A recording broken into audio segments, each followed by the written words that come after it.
बिस्मिल्लाहिर्रहमानिर्रहीम।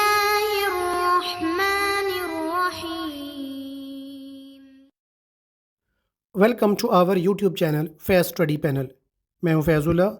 चैनल को सब्सक्राइब कर दें और बेल आइकन का बटन प्रेस कर दें ताकि हर आने वाली नई वीडियो और अपडेट का नोटिफिकेशन आप तक बर वक्त पहुंच सके।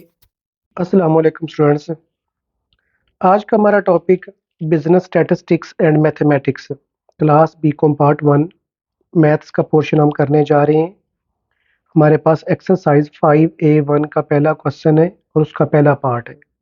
अमाउंट दी हुई है हमारे पास 4x minus 3 is equal 2x plus 7। Linear equation है बेसिकली, इसको हम सॉल्व करने जा रहे हैं।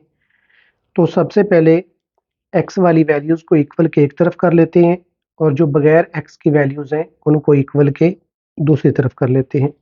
तो ये हमारे पास आ गया 4x। ये 2x प्लस का है, जब इक्वल के इस तरफ आएगा तो ये माइनस हो जाएगा, माइनस 2x इक्वल, ये मैंने एज इट लिख दिया। ये हमारे पास 7 प्लस का आ गया। जब ये माइनस का 3 इक्वल के इस तरफ आएगा तो ये माइनस से प्लस में चेंज हो जाएगा। अब 4x में से 2x जब आप माइनस करेंगे तो हमारे पास 2x बाकी बच जाएगा और ये इज इक्वल आ गया 7 और 3 आपस में ऐड होकर 10 हो जाएगा। x के साथ 2 मल्टीप्लाई हो रहा है, जब ये इक्वल के दूसरी तरफ जाएगा तो डिवाइड हो जाएगा। मल्टीप्लाई वाली अमाउंट डिवाइड हो जाती है और डिवाइड वाली अमाउंट मल्टीप्लाई। तो इसलिए 2 चूंकि मल्टीप्लाई हो रहा था x के साथ तो दूसरी तरफ जाकर डिवाइड हो जाएगा। अब x इज इक्वल टू, जब आप 10 को 2 पर डिवाइड करेंगे तो हमारे पास आंसर 5 आ जाएगा। अब हम इसका पार्ट नंबर 2 करते हैं। पार्ट नंबर 2 की हमारे पास अमाउंट दी हुई है 1/x plus 2/x is equal to 15। ये जो 15 के साथ नीचे x दिया हुआ है ये बेसिकली नहीं है, ये गलती से लिखा हुआ है, आप इसको क्रॉस कर दीजिएगा। हमारी यही अमाउंट है। अब बेसिकली क्वेश्चन नंबर 2 की अमाउंट क्वेश्चन नंबर 1 की अमाउंट से थोड़ी सी डिफरेंट है, क्योंकि ये फ्रैक्शन फॉर्म में अमाउंट आ गई है और जब अमाउंट फ्रैक्शन फॉर्म में आ जाती है तो उस वक्त सॉल्व करने का थोड़ा सा तरीका भी हमारा चेंज हो जाता है। अब इनको सॉल्व करने के लिए हमें एलसीएम की ज़रूरत है। तो एलसीएम लेने के लिए एक दो बातें आप अपने जहन में रखिएगा। अगर नीचे वाली अमाउंट दोनों सेम एक जैसी हैं तो उनमें से किसी एक अमाउंट को एलसीएम बना लें। अगर एक जैसी नहीं है तो दोनों को मल्टीप्लाई कर ले और मल्टीप्लाई करके अपना एलसीएम बना ले। अब चूंकि नीचे वाली दोनों अमाउंट सेम एक जैसी हैं, इसके नीचे भी एक्स है और यहाँ पर भी एक्स है, तो हम एक एक्स को एलसीएम के तौर पर उठाकर लिख लेते हैं। अब ये कुछ रफ वर्क है, अगर आप करना चाहें तो अपनी मर्जी से कर सकते हैं, अदरवाइज ज़रूरत नहीं है। ये एलसीएम मैं रफ वर्क में लेकर जा रहा हूँ। ये मैंने ऊपर लिखा, डिवाइडेड बाय में जो भी पहला डिनोमिनेटर होता है वो उठा के लिख देते हैं। अब आपने इनको डिवाइड करके चेक करना है कि आंसर कितना आ रहा है।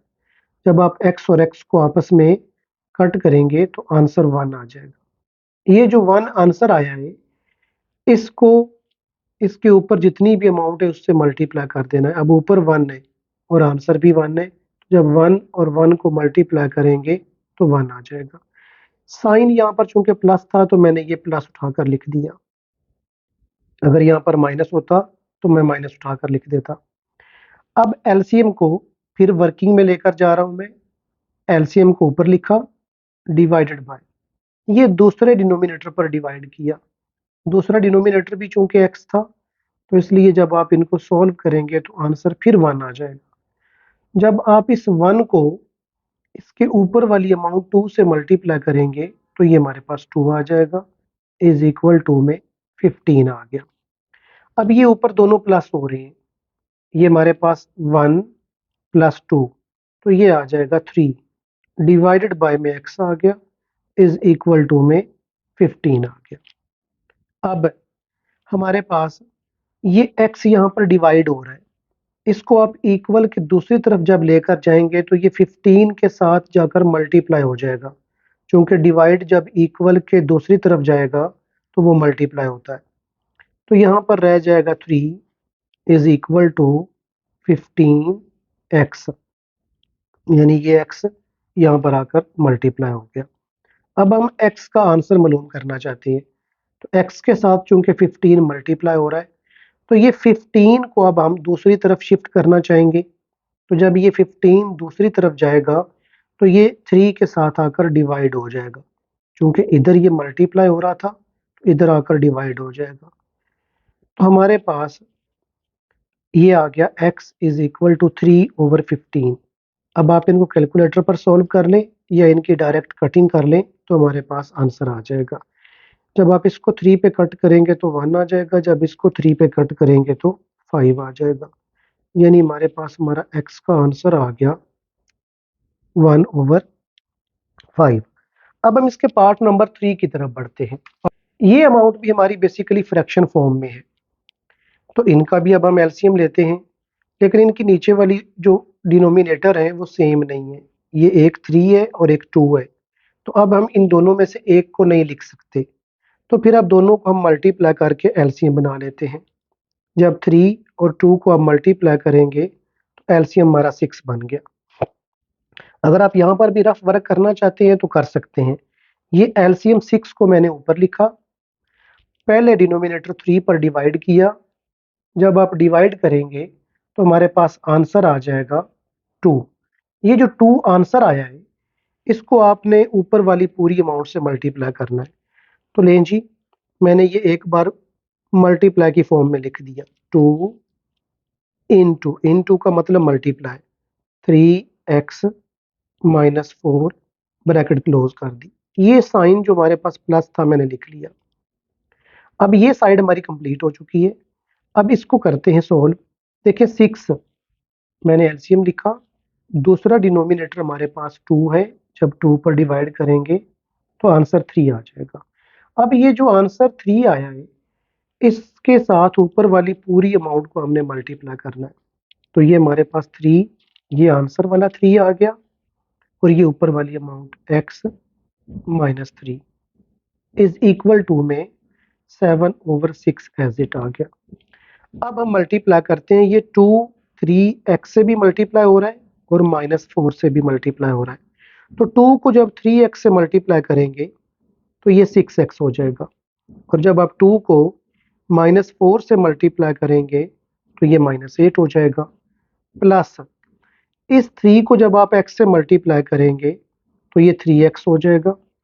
अब ये प्लस का 3 है और ये माइनस का 3 है, जब आप प्लस और माइनस को मल्टीप्लाई करते हैं तो आंसर माइनस में आता है।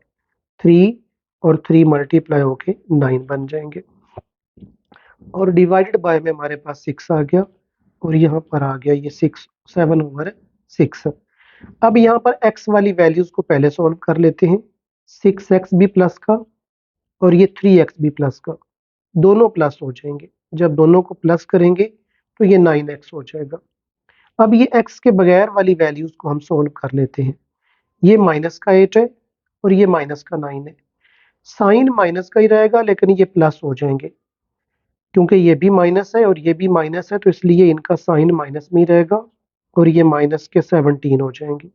डिवाइडेड बाय में ये 6 एज इट आ गया, इज इक्वल ये 7/6। ये 6 यहाँ पे डिवाइड हो रहा है, इसको दूसरी तरफ ले जाकर मल्टीप्लाई कर दें, या फिर यहाँ पे क्रॉस मल्टीप्लाई भी किया जा सकता है, लेकिन बात वहीं पे आएगी। हम क्वेश्चन को सिंपल करते हैं, इसलिए 9x minus 17 equal 7/6 multiplied by, ये जो 6 डिवाइड हो रहा था इधर आके मल्टीप्लाई हो गया। अब चूंकि ये 6 डिवाइड है और ये मल्टीप्लाई है तो आपस में कट गए, यहाँ पर हमारे पास आ जाएगा 9x माइनस 17, और इस तरफ सिर्फ हमारे पास बचा 7। अब ये -17 इक्वल के जब दूसरी तरफ जाएगा तो ये प्लस का हो जाएगा, ये 9x इज इक्वल टू ये 7 इधर ऑलरेडी दिया हुआ है, जब ये -17 इधर जाएगा तो ये प्लस हो जाएगा 17, सॉरी ये प्लस का 17, ये 9x इक्वल 7 को और 17 को जब आप दोनों को प्लस करेंगे तो ये 24 हो जाएगा। अब हम x की वैल्यू मालूम करना चाहते हैं, तो x के साथ 9 मल्टीप्लाई हो रहा है, ये 9 इक्वल के दूसरी तरफ जाकर डिवाइड हो जाएगा, तो ये हमारे पास x इज इक्वल टू 24/9 और ये आ गया x। अब ये बेसिकली कटिंग इनकी होगी। कैलकुलेटर पर आप डायरेक्ट आंसर भी निकाल सकते हैं और कटिंग भी कर सकते हैं। 24 को जब आप 3 पे कट करोगे तो 8 आ जाएगा। 9 को जब आप 3 पे कट करोगे तो 3 आ जाएगा। ये हमारे पास आंसर आ गया 8/3।